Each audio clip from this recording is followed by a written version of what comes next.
ninjas, how are you? And our today content is hot chocolate. So let me tell you first what actually the hot chocolate is. Hot chocolate is also known as hot cocoa, and drinking chocolate is a heated drink consisting of cocoa powder, shaved chocolates and some kind of chocolate syrups, heated milk or water and some sweetener like chocolates. Hot chocolate may be topped with whipped cream or some marshmallows.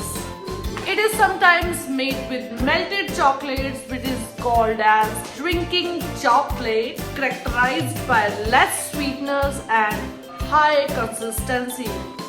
So friends, let's check the procedure first.